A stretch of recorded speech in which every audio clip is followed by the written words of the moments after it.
Hi everyone, today I'm going to show you how to change the bottom bracket of a Hollowtech II system. For this particular bike, you'll see that the crank arms aren't going round particularly easily, so it's likely that the bearings of the bottom bracket have seized up. So it would be good to refresh them by replacing them completely and starting again. Now actually the business end is on the left hand side of the bike, the non-drive side for this particular system here.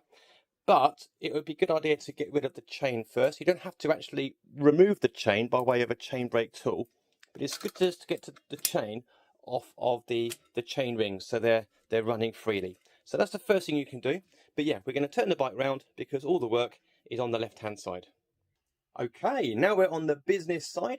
It's a really simple process. What we're going to do is to remove this crank arm, and then the opposite side crank arm and chain rings are attached to a spindle that goes through the bottom bracket to attach to this. So in order to do that, we remove this first, that holds on to everything, and then we're in business. Okay, so the first thing you need to do, certainly in this case, is to remove the bolts.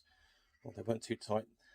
Here, there's one either side, and this is a 5mm Allen key or hex wrench bolt. Okay, once that's gone off, you then need to remove the preloader. However, there's a fancy design in the crank arm just here, which just prevents the crank arm falling off under extreme load should those bolts become too loose in mid-ride, because it could be catastrophic for you, the rider.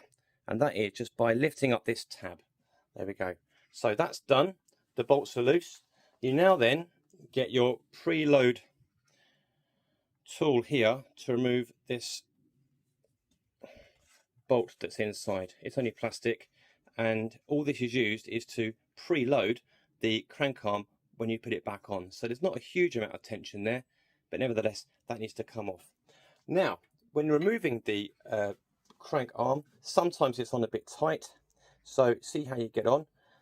Don't wiggle backwards and forwards too harshly, but with a bit of play, there we go, it should come off fairly easily. So that's the crank arm. We're going to give this a really good clean in a moment. What we also need to do now is to remove the crank from the other side, but we can knock it through using a rubber mallet, because like I said earlier on about the spindle being attached, there's your spindle. As I move the crank arms, you can see that moving as well. Okay, so we're going to give this a little bit of a tap. This is why it's a good idea to remove your chain, although you don't need to. The chain is going to be put under pressure as you remove this, and the chain, if it's caught underneath the front derailleur, just out of the picture here, then the chain potentially could cause a little bit of damage. So here we go, bit of a knock, and there it comes out, and the chain is unaffected. Out it comes eventually. Bit of wibbling, and there we go.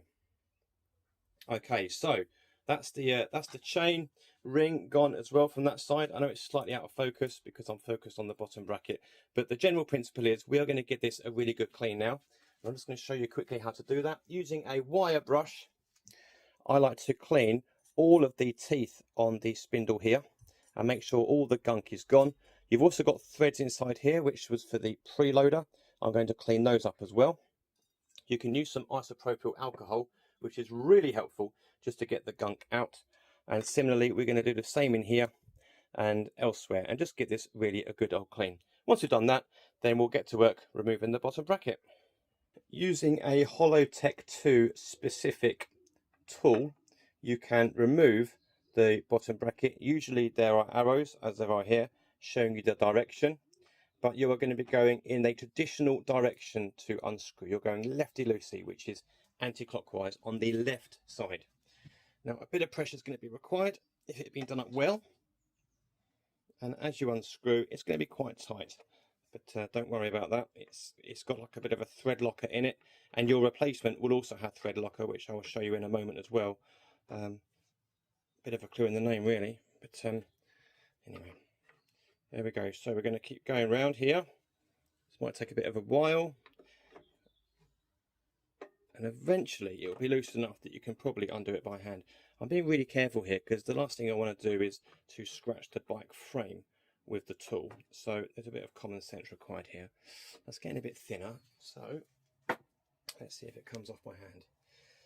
Just about. Okay, so this is coming off.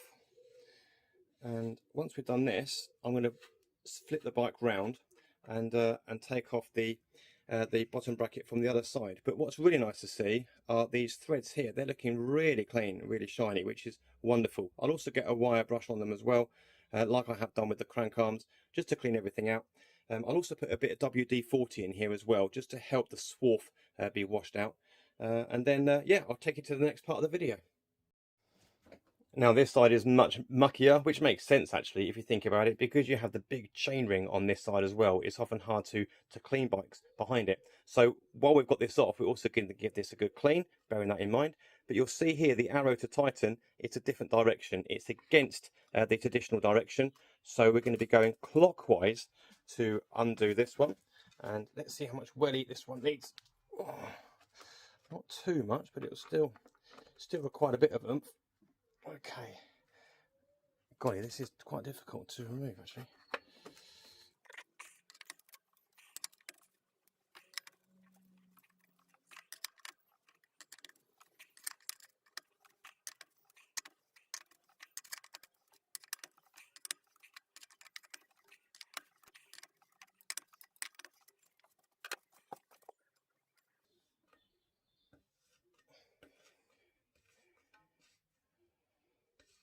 I'll tell you what, that was a real workout. Oh my goodness.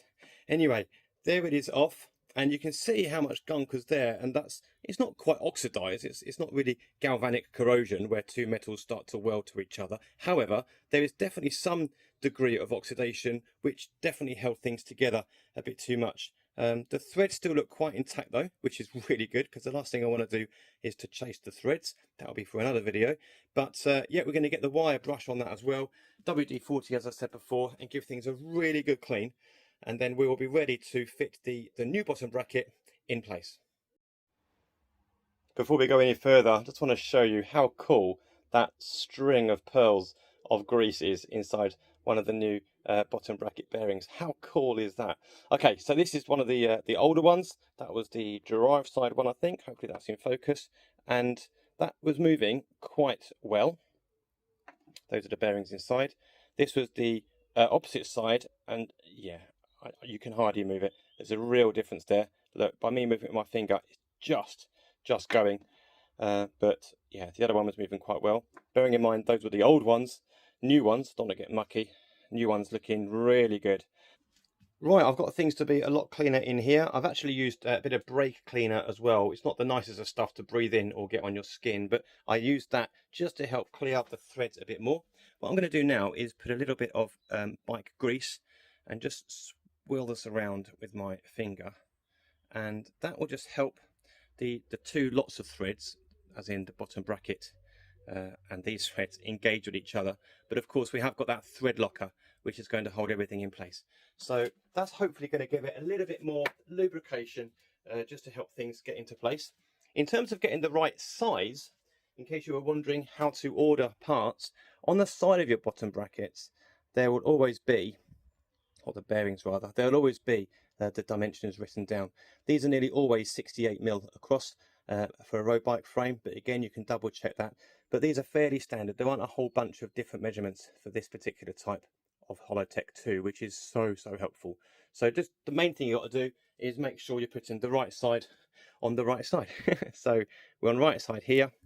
I'm going to sling this in, and that should go in nice and easily. Yeah, look, it is going really smoothly. If you consider how hard it was for me removing the last one, this is going in brilliantly. It's starting to get hard now because the thread locker is starting to engage, but we are getting in business here. Now the cylinder, the cup going through the middle, the plastic cup, that is attached. So that has just been fitted through as well. There we go. And that's getting up to decent tightness now. So I'm going to use the tool I used earlier on to bring things up to proper torque. And I don't want to scratch things if I can help it, because it looks really smart. But at the same time, it will be hidden by the chain rings. But it's always nice to look after your parts if you can. Anyway, we're going to get this nice and tight. There we go. Brilliant. Now I've also got a torque wrench with a Hollowtech II attachment on it, so I'm going to use that as well in a moment, just to make sure that that's completely up to the right torque setting. But in the meantime, we're going to go around to the left side now, and then I'm going to give everything a clean up. Now I know it looks like there's less depth of thread here. It's because you can see the black plastic cup, but the bike being true and everything being in alignment, this will slip underneath or rather to the outside of the plastic cup that's going through the middle. Anyway, tightening up as before, nice and smooth as before, which is brilliant. So we'll just carry on. If you feel any resistance at all on this side or the other, then you are almost possibly going to be cross threading. So if things don't go on nicely to begin with, back up and try again. Back up, try it again. You can't risk cross threading. But if things are going on by hand, I would never use the tool to begin with. If it's going on by hand nice and easily, then you're in business and you're not cross threading. Okay, that's on to begin with. But like I say, I'm going to get my torque wrench and Hollowtech II attachment. But there we go. They're both on, moving smoothly. What I'm going to do now, once I've got things up to torque, is to put everything back together again. And then we are nearly good to go. Now you remember earlier on I said about cleaning the spindle. It's really important that you do this, guys, because the last thing you want to do is have grit or anything getting inside the bottom bracket. It's only going to promote premature wear, but it's also potentially going to promote creaking and stuff like that as well. So there we go. Anyway, I'm going to put some grease on, and because there's no grit or anything, the grease just goes on nice and easily. And from the other side, we're just going to pop this through, and using just the palm of my hand just to help it in.